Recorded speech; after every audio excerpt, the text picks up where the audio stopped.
Good day, everyone. Today I will be reporting about the different perspective in writing, the stages involved in the writing process, and the mechanics of writing. So let's proceed.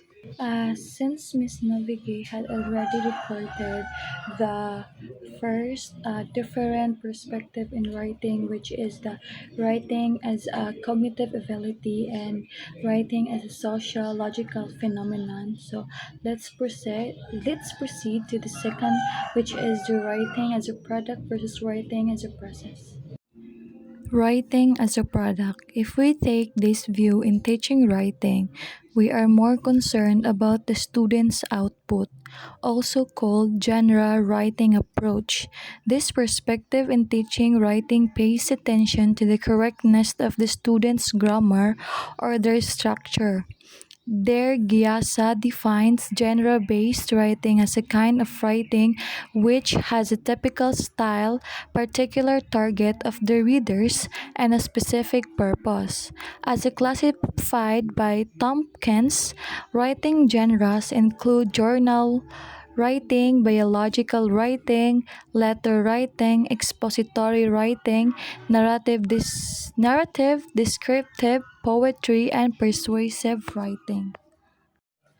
This perspective focuses on the final output.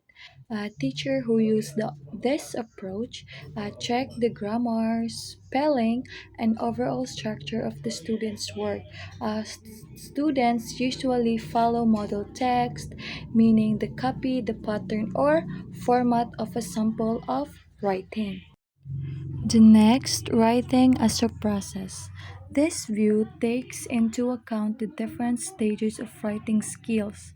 Writing as a process, according to Langan, involve five steps, namely pre-writing, organizing idea or outlining the paper, writing the draft, revising, and editing. So, pre-writing, this step involves choosing the topic and the generation of ideas for writing. Choosing a topic is crucial, especially in the writing activity is done within the given class time. As teachers, we need to guide students in deciding on topic that they are knowledgeable of and interested in. They also have to be reminded that the topic they have chosen is narrow enough to do within the given time frame. Langan further offers for pre-writing activities which include free writing or writing without restrictions, listing, brainstorming, and clustering. This is the planning stage where you choose a topic, brainstorm ideas, and gather information. The next is organizing ideas. In this stage, we assess our students in planning or outlining the ideas they have generated during the pre-writing stage. Organizing ideas is the crucial stage in the writing process where you store your thoughts and information into a coherent and logical framework. The third, writing the draft. This refers to the development of the key ideas outlined in the previous stage. Writing the draft is the stage where you transform your organized ideas into sentences and paragraphs. It's about getting your thoughts down on paper or screen without worrying too much about perfection. This is where the real substance of your writing. The fourth is revising. Effective writers reread their work to revise content and structure. This stage asks the writers to check the substance of their claims and the smooth flow of the development of their ideas. Revising is the stage where you re-see and reshape your draft to make it stronger, clearer, and more effective, unlike editing, which fixes grammar and spelling. Revising focuses on the big picture content, structure, and how will your ideas connect and persuade. The last is editing. This stage in writing prepares the writing output for final submission. This requires polishing of grammar, mechanics, and style. This also asks students to revisit the writing format required by their teachers. Editing is the final stage where you focus on the small picture, fixing errors in grammar, spelling, punctuation, mechanics, and style. Unlike revising, uh, editing ensures your writing is clear, correct, and consistent, so your message isn't distracted by mistakes. Question. Explain the five basic steps involved in the writing process according to Langan and briefly describe what each step entails. With these processes in mind, we need to remind our students that effective writing considers subject, audience, and purpose in order to put the message across. The first is the subject. This is the idea that we want to talk or write about. We cannot produce anything if our knowledge is limited. We need to have a considerable collection of ideas in order to carry out a discussion intellectually. To enrich our content knowledge, we need to read, observe, listen. A person who is an effective reader, a keen observer, and a sensitive listener never runs out of ideas to write. The subject is the central idea, topic, or theme that your writing revolves around. It's the answer to the question, what am I writing about? A well defined subject is crucial for creating focused and meaningful content. Next is purpose. Influential writers purposefully utilize their extensive a collection of ideas. They may inform their readers about the latest facts, convince or persuade them to embrace a new concept of or technology, or humor them with entertaining stories. Our writing purpose guides us in organizing our ideas and choosing the language to use in writing. It also helps us decide the length of our discussion and the style of presentation. The purpose is the reason why you are writing, diba? Or what you hope to achieve with your words. Um, it's your intention, aim, or objectives. Understanding your purpose is essential for making effective writing choices. The last audience.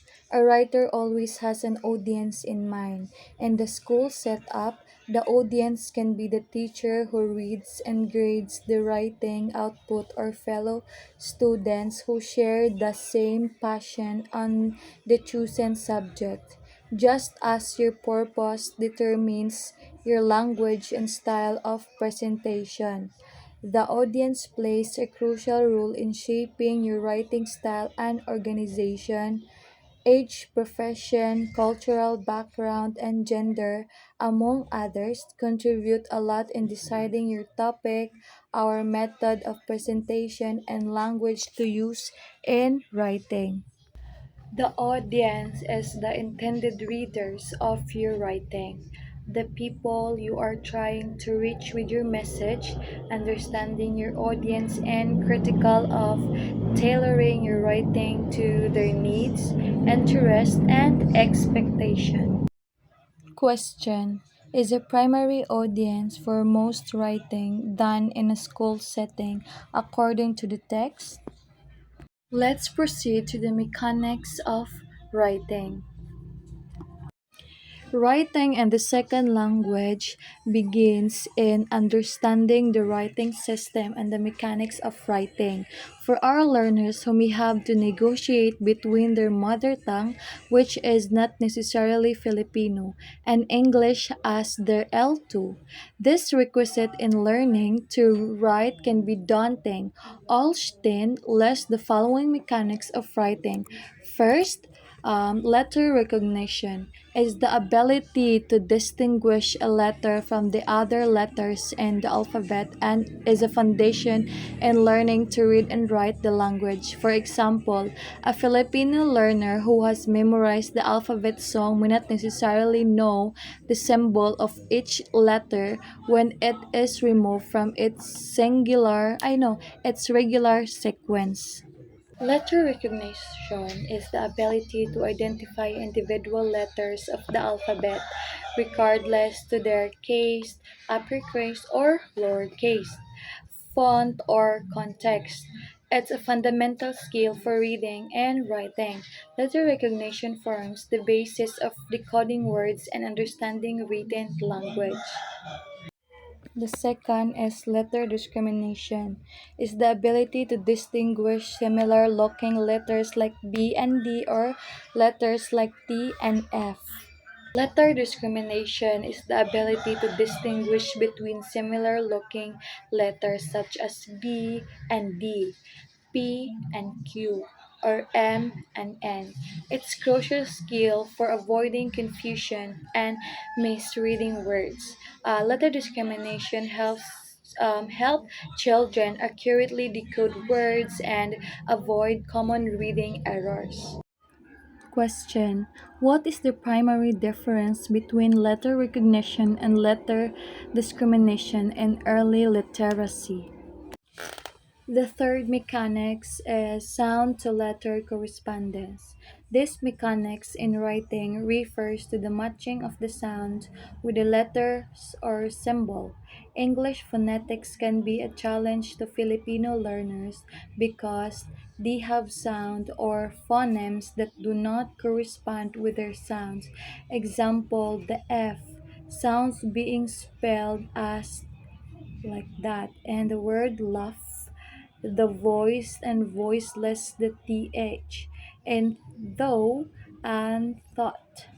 Sound to letter correspondence refers to the relationship between the sounds or phonemes in spoken language and the letters or letter combinations or graphemes that represent those sounds in written language. It's a fundamental skill for decoding words and learning to read. Sound to letter correspondence enable readers to translate written words into spoken language and vice versa. The next is word recognition. The complex sound to letter correspondence often results in the learner's problem in word recognition, which is the ability to quickly identify and read the written word.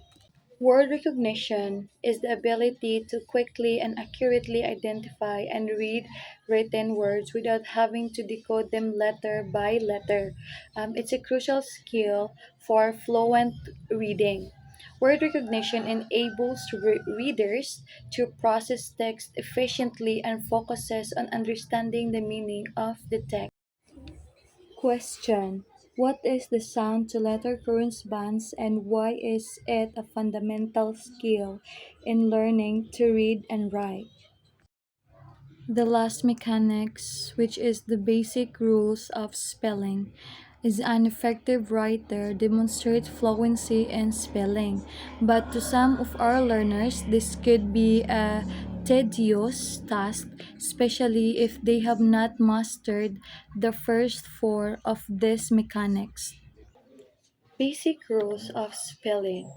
So, while English spelling can be complex and irregular, understanding basic spelling rules can significantly improve writing accuracy and fluency. Spelling rules provide a framework for understanding how words are formed and spelled correctly. Last question. What is the letter recognition and why might Filipino learners who have memorized the alphabet song still struggle with it? So before we end our discussion, let's have a short quiz. Uh, there are 15 items here, and all you need to do is to choose the best answer.